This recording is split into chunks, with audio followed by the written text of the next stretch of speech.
You're watching Hello Nation.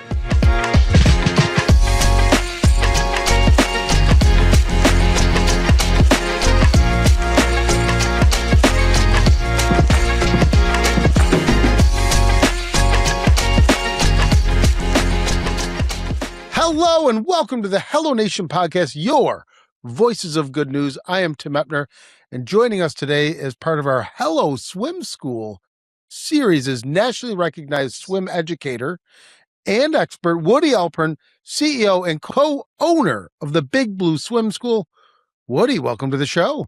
Wow, that's a big title. Now I'm nervous. I gotta make sure I am an expert. But in all honesty, my passion has been water in every form and fashion for, just so everybody knows, 52 years now of being underwater scuba diving. But any passion with water starts, of course, learning to properly swim.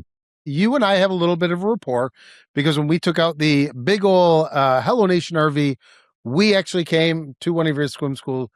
I know the passion you have, so I can't wait to show more of the world that. But with that being said, we are the voices of good news. So Woody, what is good? Give me some good news. I'll tell you what's really good news is that we find all the time massive satisfaction from not just the children we learn to swim, but the parents being able to enjoy the positive energy that water brings their family. So for me, this is a big good news because every day I get to deliver that. I have families that are now able to enjoy what so many want. I mean, we pay more to be near water. We pay more to look at water. We pay more to be on top of water. We pay more to go on boats, and they can enjoy it together. And so every day for me is good news because my entire existence is about making people enjoy water safer. I love it. I am a very big water fan. We're up here in the Great Lakes area, so very big, and I have 2 kids. Water safety is important. So here we go. As part of our Hello Nation Swim School series, we want to recognize you, Woody, as the expert in helping children learn life-saving skills while building confidence in the water. Today, we're talking about what every parent not should, but needs to know before starting swim school and how families can set their children up for success. So without further ado, many parents wonder, myself included, when is their child ready for swim lessons or ready for water? So what advice would you have for that? We get this question, as you can imagine, all the time. And it's a great question. It's a logical question. But the answer isn't always exactly as direct as you may think. So let me give you the answer that I think makes sense for anybody asking. We start teaching children to swim at 3 months old. The parents or you yourself may say, but are they really ready? Because you asked me a direct question. When should they start learning to swim? And I'm telling you, 3 months old. Come on, Woody, really? Because the thing about the question that is not always exactly what people want to hear is, what does it mean to learn how to swim? When you ask me the question, I have to ask back, let me help you understand progression of what it means to learn how to swim. Because if I'm telling you a 3-month-old is when they should start, is the 3-month-old going to be able to do the individual medley? Or is the 3-month-old going to learn how to block their airway if they fall in, or simply turn around and reach back and grab something? That's, in a way, learning to swim, right? Now, a 1-year-old learning to swim has a completely different meaning. Maybe the 1-year-old can swim for 3 feet, can reach safe exits, can roll over, and even do beginner breath control where they could put their head in the water, blow bubbles for 3 seconds, and lift it up. Well, that's learning to swim for a 1-year-old. Then you got older kids, right? They're 3 to 5 years old. What does learning to swim mean for them? Well, it's a progression, but it is way better for the 3 to 5-year-olds if they began this progression at 3 months old, because they could do 6 feet of swimming. They could start doing 30 feet of like straight leg kicking. Because for 3 to 5-year-olds, I've got to teach them, let's get your body position correct. And straight leg kicking is going to be way more efficient than kicking like a bicycle. Well, that's learning to swim, but I haven't brought in the arms yet. The head position for a 3 to 5-year-old is the single most important aspect of learning to swim, not the arms, not the legs. So I could keep going like this. I know it's a long-winded answer, but as you can see, we're going to help educate both the child and the parent of learning to swim efficiently and properly and safely for the age, basically, and the skill level that you're at. So you can progress to what most people think of when they say, can I swim? Can I do the butterfly, backstroke, breaststroke, and freestyle efficiently with good form? Or can I fall in the water? Can I swim back to safety without exhausting and drowning? That's probably at the beginning what parents are looking for. It's a long answer, but it's very important information. Well, I'm a listener, and in the beginning where you did your introduction, you talk about water and water safety. So I know what I feel like I know. So I didn't introduce her. Our technical director and producer is Pam back there. Hello, Pam. Pam is a new mom. Pam has a little baby. Pam, are you taking notes? I hope you're ready for this. Absolutely. Thank you. All right. This is huge. We got to get a little bow ready for the water. That's right. So, Woody, on that, like for families and mothers, first time parents, in the first lesson, what usually surprises them the most about the experience? Because again, you did say you started at 3 months. You also said 3 to 5 years old. And I know that you go everywhere in between. So what is it most surprising? This blows them away with surprise. So Pam, listen, your baby is very smart, way smarter than you think. And you know what they're going to do? That's right. They're going to mimic you. They're going to mimic you. So what surprises the parents is that they are going to be taught how to teach their babies how to swim. I'm not going to teach your baby how to swim. I'm going to teach you how to show your baby in a step-by-step right within our pool where we have different stations of what we're trying to accomplish. Let me give you one example because we don't have time to go through an entire baby class, but I'll tell you the one that I told you is the most important thing already. Head position and airway blockage. I can't tell the baby, okay, time for you to block your airway because we need to get your head in the water because that's the most important aspect of being able to progress in your swimming. The baby's just in the water and they don't have fear. That's the problem with babies. The 3 and 5-year-olds have fear. Babies are just like, yeah, this is great. I'll just jump in and potentially drown. So your baby, what blows you away is when you mimic ready, go, balloon face. They're going to start doing it. And then they're going to be able to do it by putting their face in the water. And it happens like in lesson 1 or 2.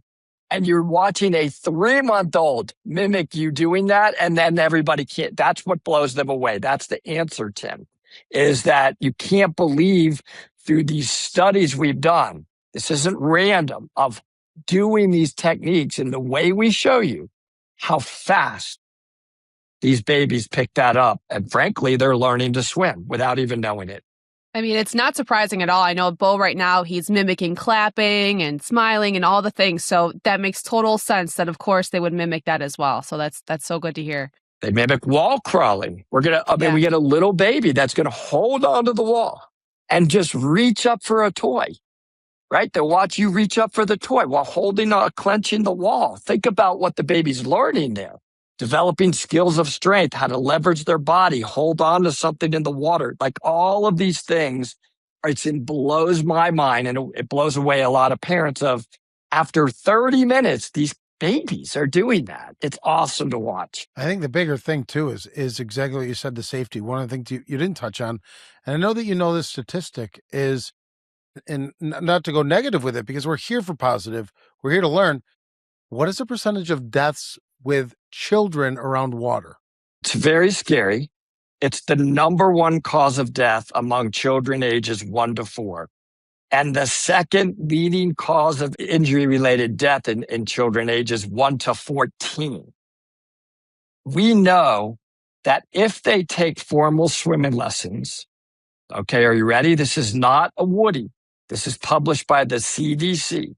Participation in formal swimming lessons can reduce the risk of drowning by 88%.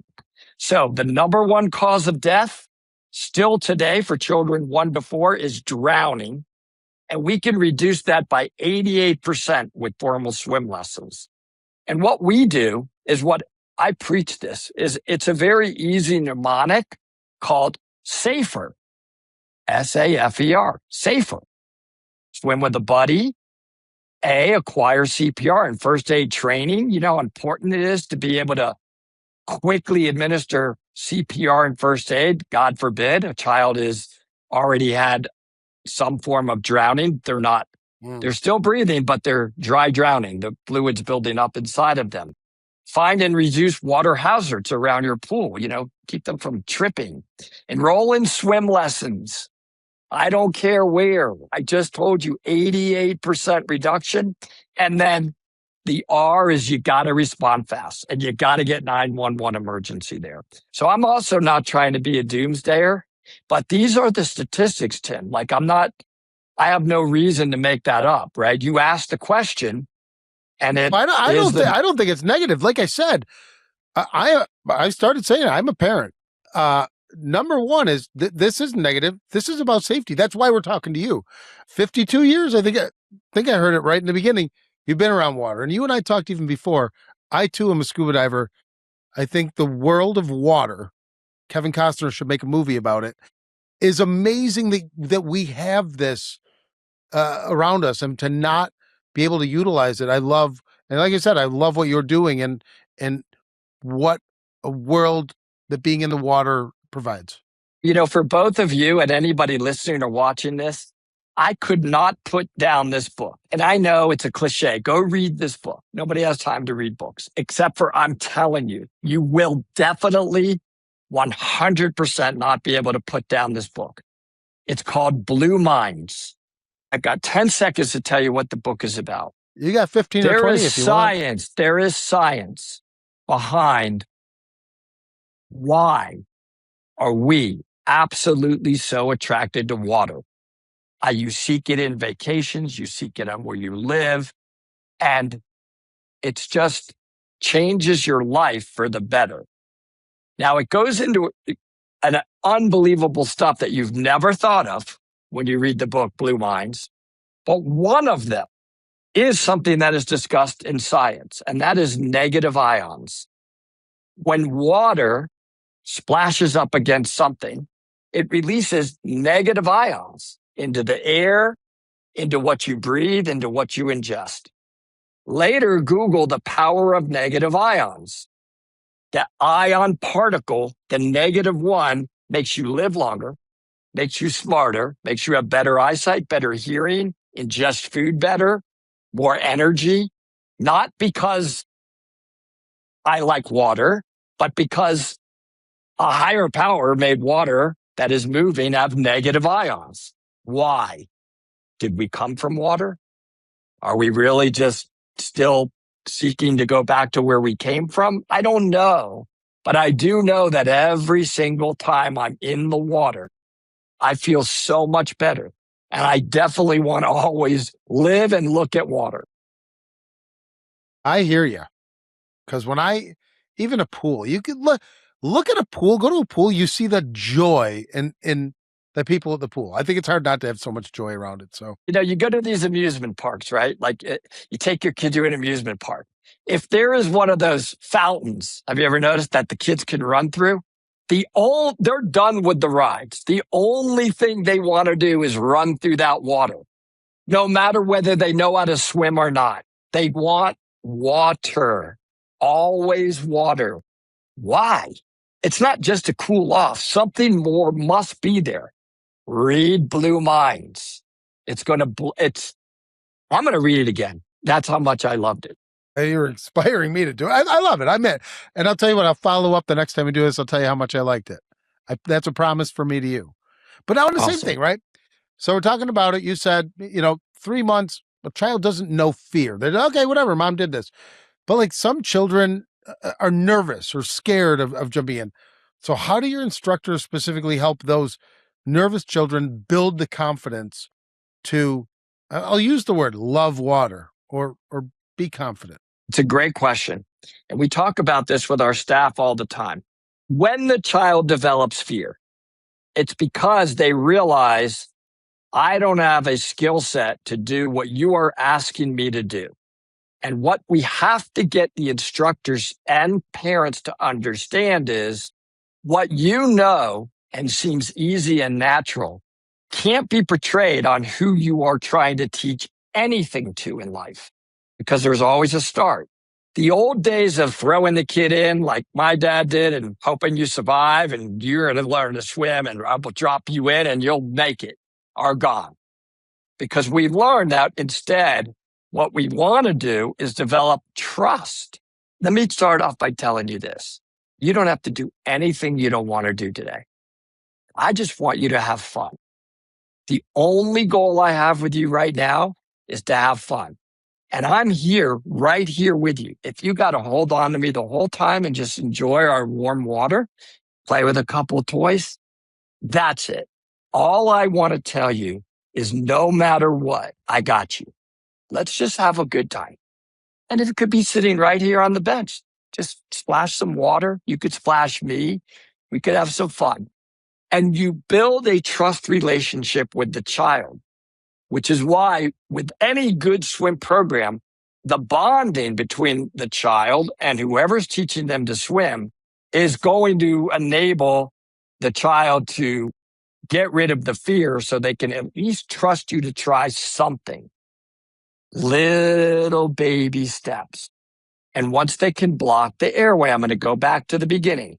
The big step that changes everything in swimming. If you can get your head to rest comfortably flat in the water, midway up to your ears, just flat in the water.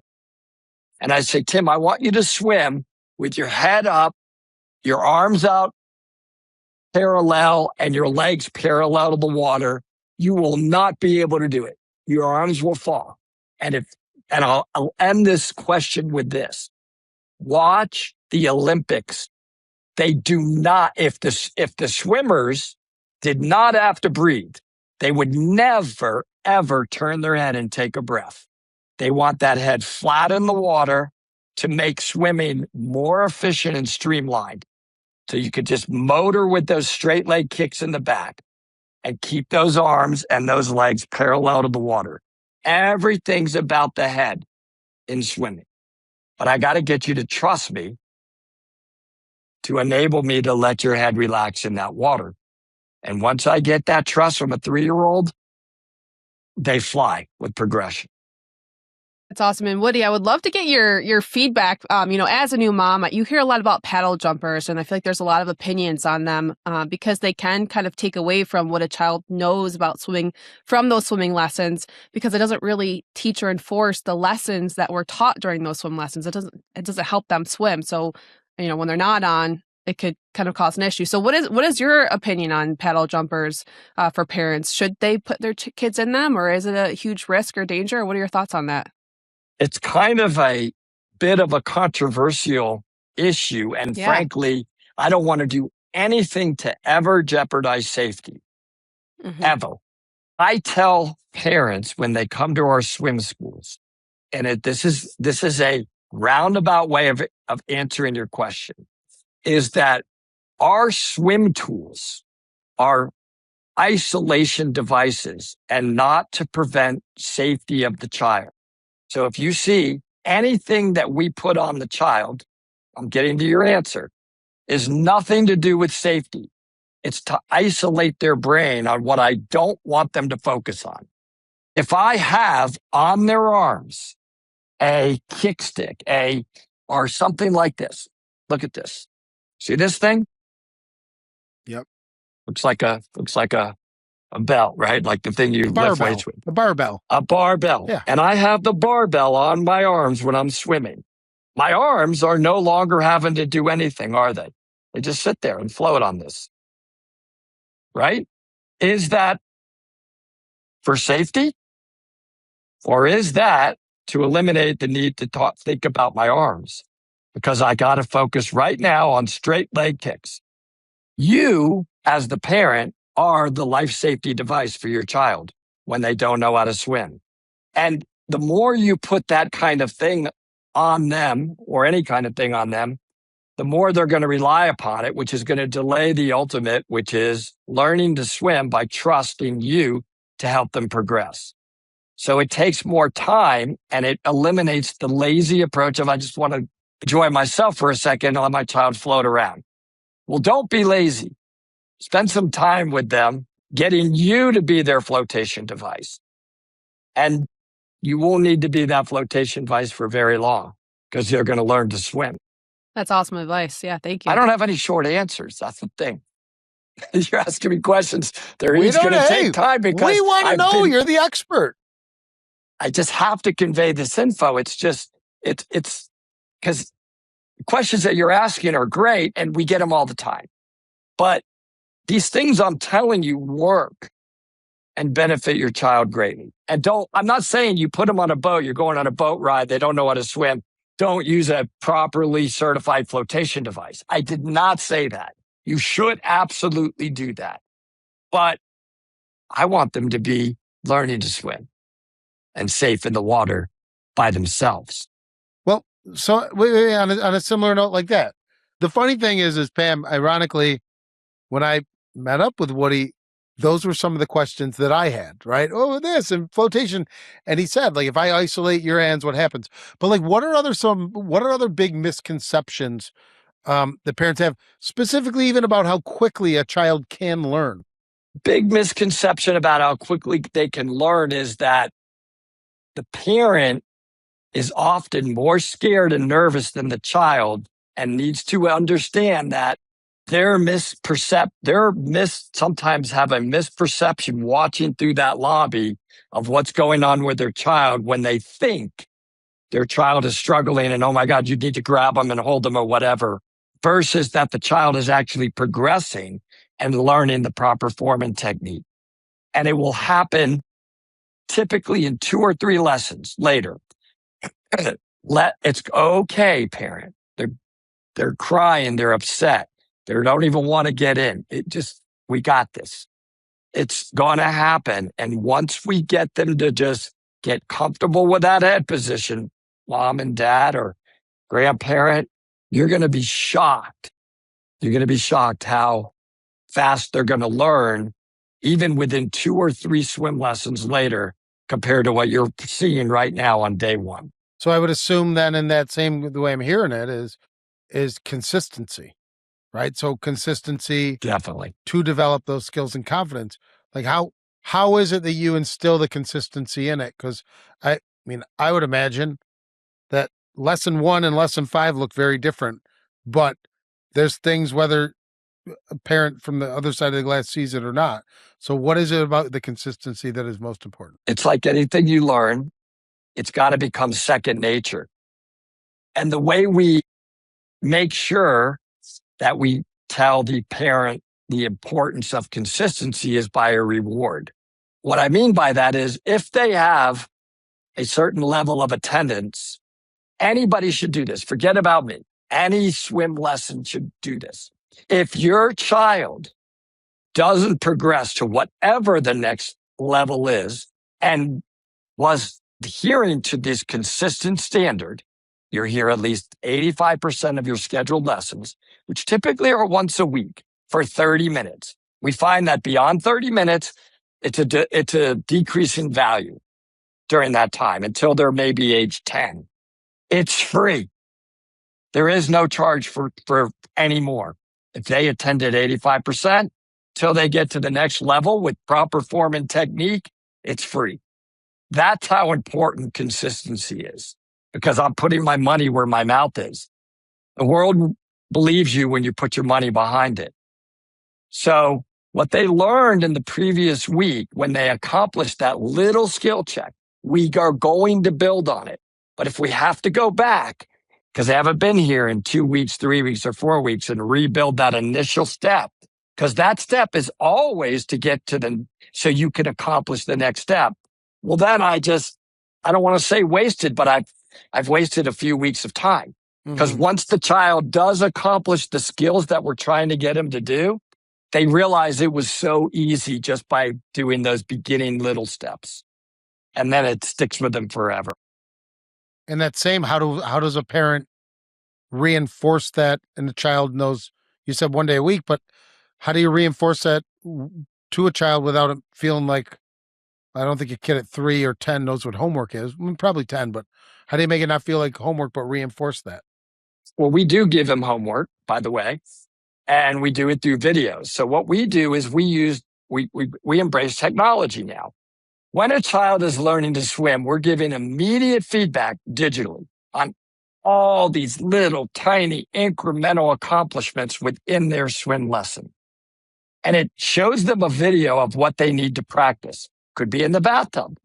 An example, a homework could simply be make them put their face in the water in the bathtub and blow bubbles for 3 seconds and then lift up their head 5 times.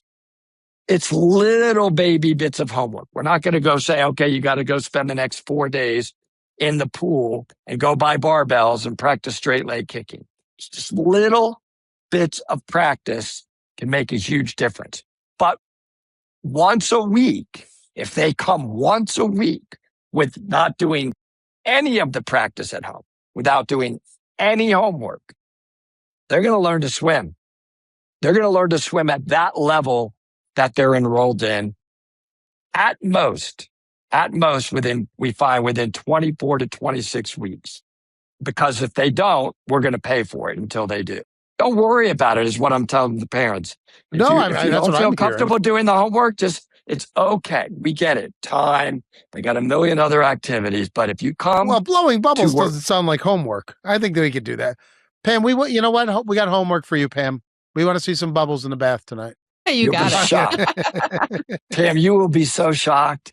You will be shocked. I'm going to try it. By if you only do one thing with your baby, it's work on them being able to block that airway, rest their head in the water with the water halfway up their ears, and blow bubbles for 3 seconds, and ultimately only lift up your head. Don't lift up your whole body. If you can get that down, the rest of your swimming is easy sailing. So that's it. Just think about the one thing. That's all you got to do. Well, you made me laugh because, again, my kids are older than that, but like you said, be the bubble or be the balloon.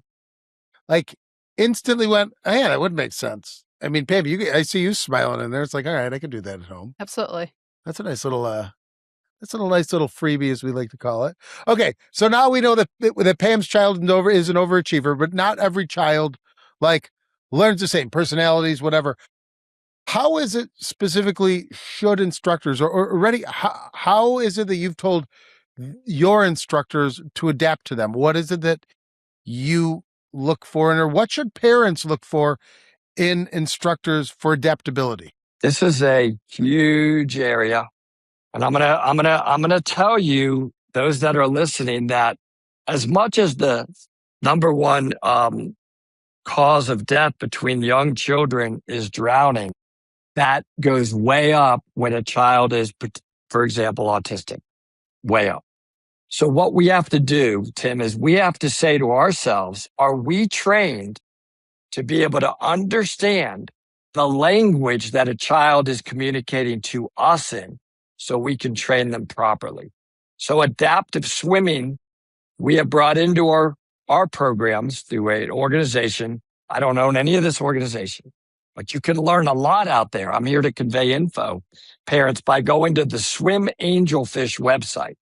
Swim Angelfish. They have free videos. It'll blow you away. I'm going to give you one example. I love to answer questions with examples. Okay? Well, you did that I think Pam knows how to tell her son how to hold his breath. So let's keep him coming. I would not have known this, and neither would of our instructors if they didn't go through and take more specialized training. How do I communicate and teach maybe a nonverbal autistic child how to swim? An autistic child, and I'm generalizing, we learned this through swim angelfish, needs more time to process what you just said to them than you may understand.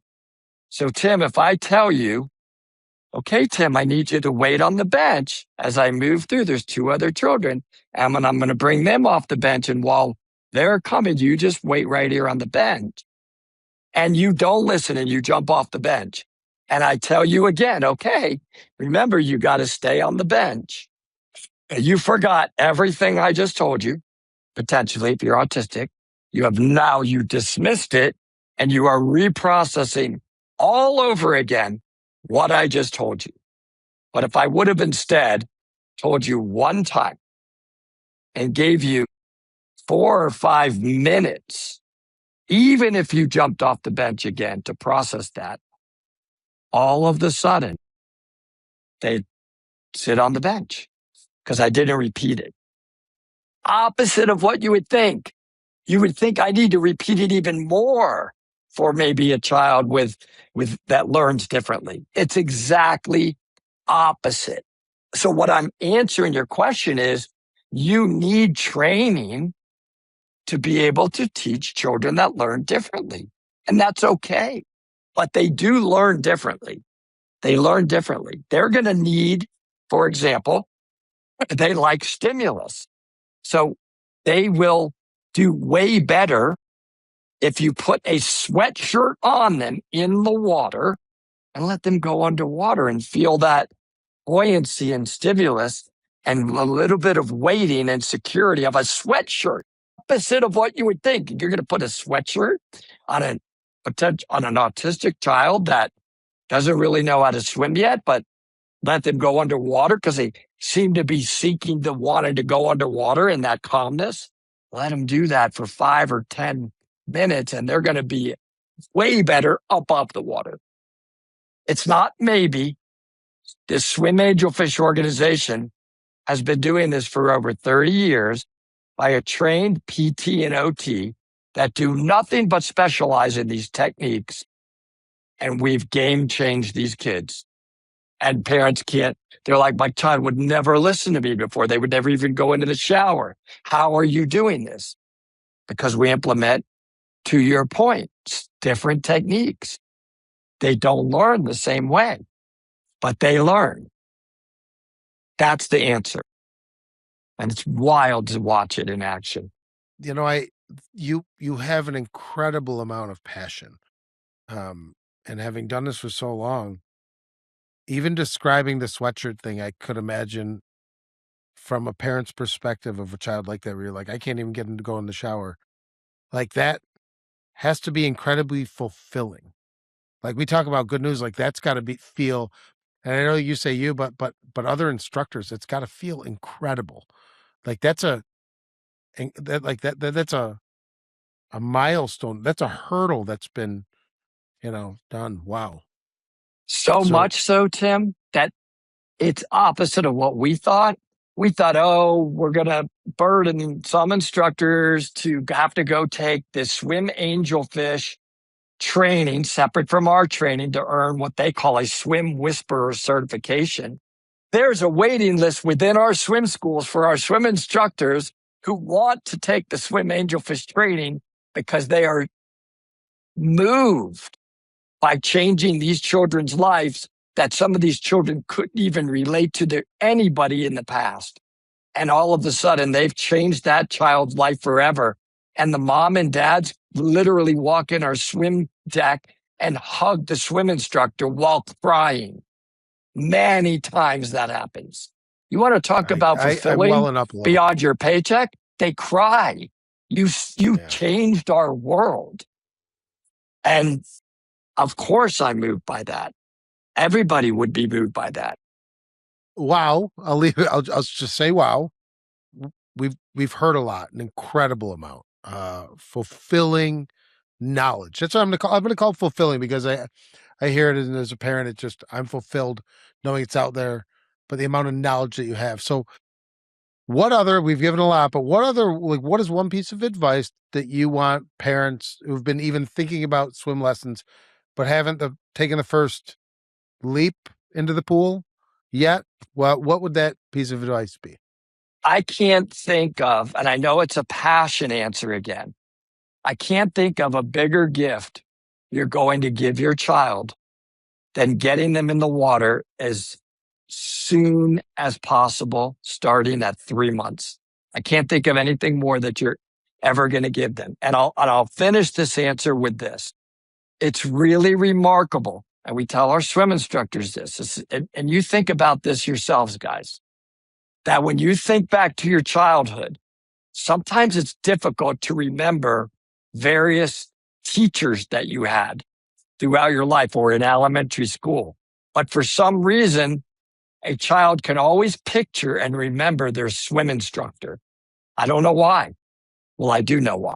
Because the swim instructor opened up the power of negative ions for the child who didn't even realize my life has changed for the better because you made me feel safe in the water.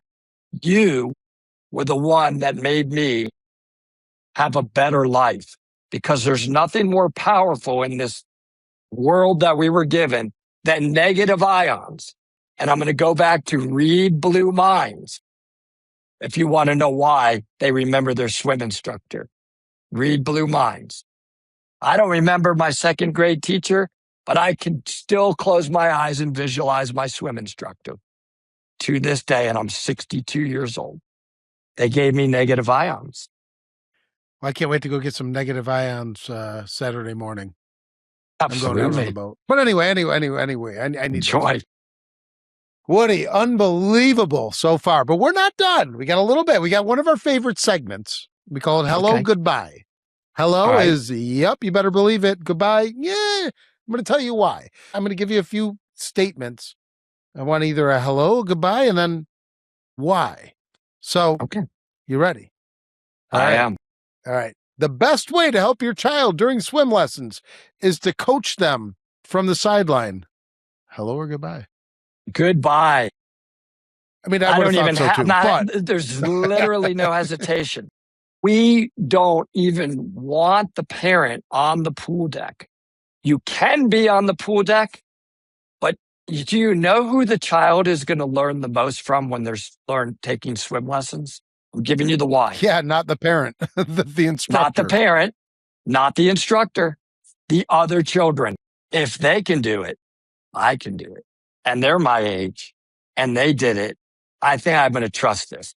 It's time for mommy and daddy to let go, and they will learn. You'll be so surprised how fast they will learn if you do. So I said goodbye as quickly as I could get it out of my mouth. I laughed at that one because I'm like, well, I think that would be that's any sport, but yeah, swimming.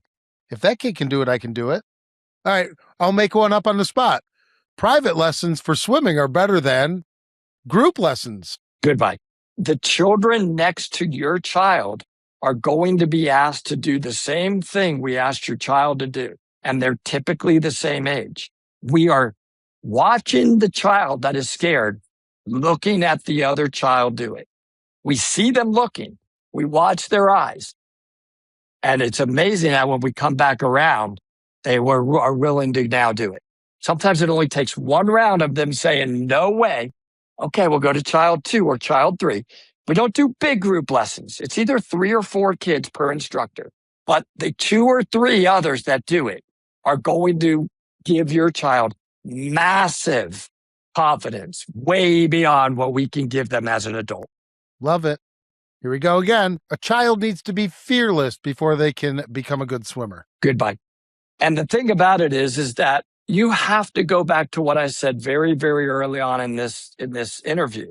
You cannot assume that the child's mind is where you are or where the instructor is or where the other children are as it relates to fear of water, because it's no longer even a blip of fear to you. It's an enjoyment.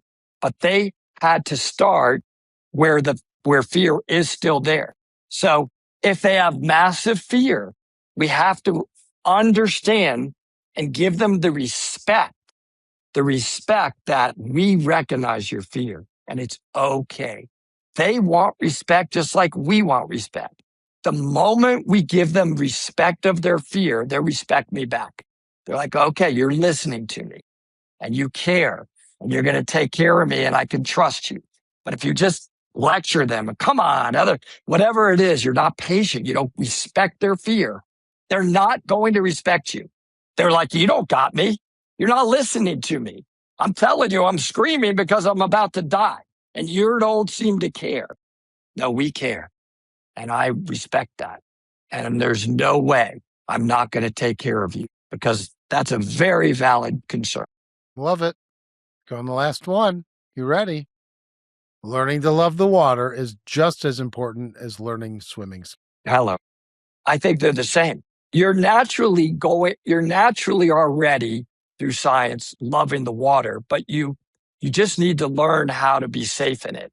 We don't have to teach you to love it. We need to teach you how to be safe in it. Once you're safe in it, the love is just automatic. It's one and the same.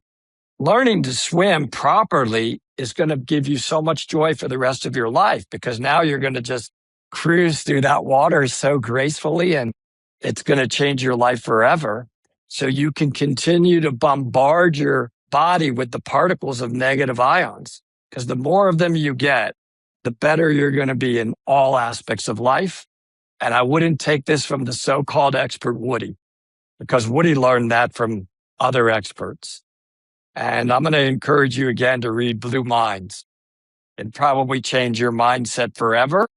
And I would just tell you to be around water as much as you possibly can. I really think your life will change for the better. I do. It's in my heart. I'm not just saying this. I know it for a fact. Woody, I'll be the first to say thank you. It is very clear that the passion you had has made you the expert that you are. Thank you for taking the time. Thank you for sharing that. It's reassuring to know that we know that learning to swim isn't just about mastering the skill about the water, but it's about building confidence, creating the positive experience, the negative ions, that's the big one, but helping children develop those lifelong safety skills.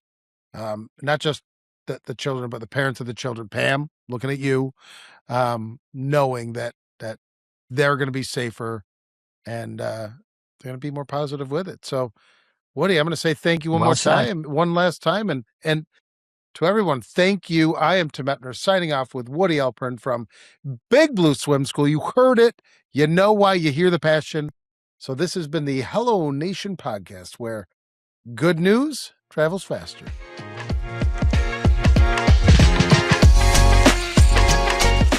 Thanks for watching Hello Nation.